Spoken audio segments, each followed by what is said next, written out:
Esse é o tamanho do delírio bolsonarista.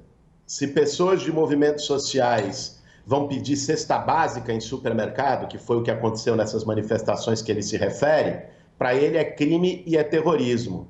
Se pessoas planejam atentado à bomba em Brasília, ou queimam ônibus em Brasília no dia da diplomação do Lula, ou acampam em quartéis pedindo golpe militar, para ele é democracia.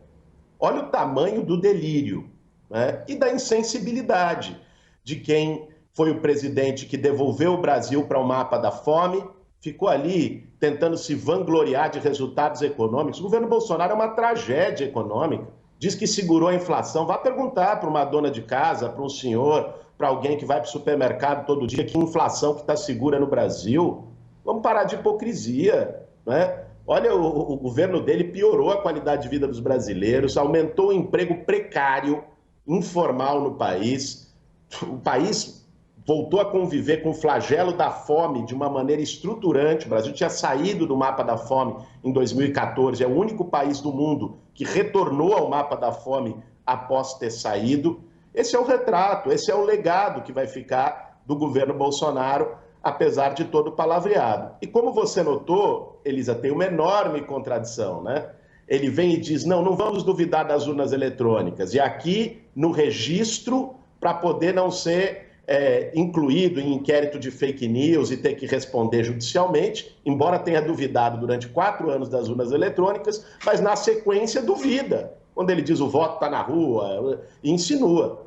E agora, vamos combinar, né? Que piada de mau gosto ele dizer que os manifestantes ligados a ele não recebem dinheiro e os da esquerda recebem dinheiro. Bom, o Supremo Tribunal Federal já chegou em empresários que estão financiando de forma milionária. Inclusive o terrorista preso em Brasília era um desses empresários, velho da Havan, essa turma e companhia, que vai ter que responder judicialmente porque está dando grana para poder bancar. Já fizeram com os travamentos, com os caminhoneiros, e agora estão dando dinheiro para poder bancar essa turma que está na frente dos quartéis. Então, pelo amor de Deus, o Bolsonaro, ele acha que se ele repetir a mentira 1000 vezes, ela se torna uma realidade, né? Já passou esse tempo, não se torna. E ele perdeu a eleição justamente porque não conseguiu emplacar sua narrativa mentirosa. Olha, eu vejo essa fala do Bolsonaro como se fosse uma pessoa que fica 4 anos dizendo para os pitbulls o seguinte: ataque, morda, ataque, morda. Aí quando o pitbull vai lá e ataca e morde, ele diz, nossa, que cachorrinho maldoso, eu não tenho nada a ver com isso.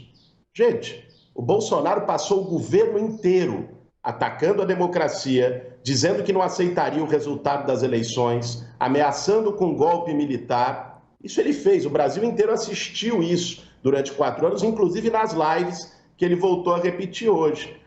Eu acho que ele resolveu fazer esse pronunciamento hoje por uma única razão, que é o medo de ser preso, né? Ele viu que as ações dele geraram, inclusive, atentados ou tentativa de atentados terroristas. Ele sabe que vai ter que responder pelos seus crimes a partir do dia 1º de janeiro, de domingo, vai acabar sigilo de 100 anos. Ele não vai poder mais indicar delegado da Polícia Federal ao seu bel prazer lá no Rio de Janeiro para travar as investigações em relação aos filhos dele e até o assassinato da Marielle Franco, a envolvimento com milícia. Ele sabe que não vai ter mais controle sobre o Procurador-Geral da República em relação às conclusões da CPI da pandemia e outros crimes que o seu governo e ele próprio cometeu.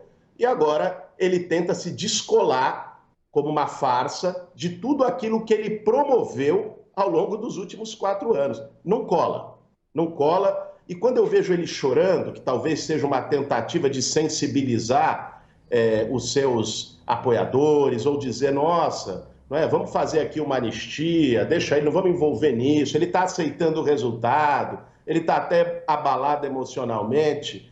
Não me deixa de vir à cabeça, Elisa, a maneira como ele tratou o choro e o luto de centenas de milhares de famílias brasileiras que perderam seus entes queridos na pandemia. Quando ele dizia que era para parar de mimimi, que era um país de maricas, e daí? Essa resposta que eu tenho vontade de dar ao choro do Bolsonaro após essa farsa, que do meu ponto de vista é uma covardia, porque ele joga na conta dos seus apoiadores aquilo que ele próprio promoveu pelo medo indisfarçável de ser preso a partir de janeiro do ano que vem. Primeiro, de fato, o Bolsonaro é a principal liderança de oposição ao governo Lula, até porque o fenômeno que a gente viu nos últimos anos no Brasil foi essa extrema-direita representada pelo Bolsonaro tomando o lugar político que era da direita mais tradicional, de uma direita moderada, de uma direita liberal, e isso não vai desaparecer de um dia para o outro, porque o Bolsonaro perdeu a eleição. Agora, nós temos que ver que as circunstâncias vão ser diferentes. O Bolsonaro não vai ter o palco e o picadeiro que ele teve ao longo de 4 anos de gestão, não vai ter o cercadinho do Palácio do Alvorada. Ele, não sendo mais presidente da República, a repercussão das suas falas que pautavam a agenda política do país, às vezes de uma forma até sufocante, pela linha do absurdo, vai ser muito menor, ele vai ter menos peso político e ele não vai ter a blindagem que ele teve. E é nesse ponto que eu queria colocar, viu, Basília? Tratar o Bolsonaro como uma oposição civilizada e moderada é ignorar o que ele fez ao longo dos 4 anos de governo. Bolsonaro pode ser qualquer coisa, menos civilizado e moderado, né? Ele vai tentar estimular o mesmo tipo de autoritarismo, de violência política, de intolerância que ele fez ao longo da sua vida toda. E, aliás, quando ele tenta se descolar dos atos de terrorismo, ele está tentando se descolar, inclusive, da sua biografia, da sua história. Vamos lembrar que o Bolsonaro ele tem a sua aposentadoria das Forças Armadas justamente por uma acusação de fazer atentado terrorista em quartel, de botar bomba em quartel, né? O Bolsonaro é ligado, e diria hoje, sem sombra de dúvidas, que é o chefe, o mentor intelectual desse terrorismo doméstico que a gente começa a ver. E eu fico me perguntando, o deputado mencionou as manifestações em frente aos quartéis. Veja, chamar isso de manifestação democrática, de pessoas que estão há mais de um mês acampadas em frente a quartéis pedindo golpe militar, não, isso não tem nada de democrático, né? Fazer manifestações, fazer reivindicações é normal. Aliás, é muito curioso que o Bolsonaro atacava e dizia, verbalizava que o MTST era um movimento terrorista, que o MST era um movimento terrorista, né? Eu fico imaginando se fosse o MTST, o MST, os professores acampados em frente em quartel pedindo golpe militar, o que já não teria acontecido nesse país, né? Então, o Bolsonaro tem uma moral dupla, 2 pesos, 2 medidas.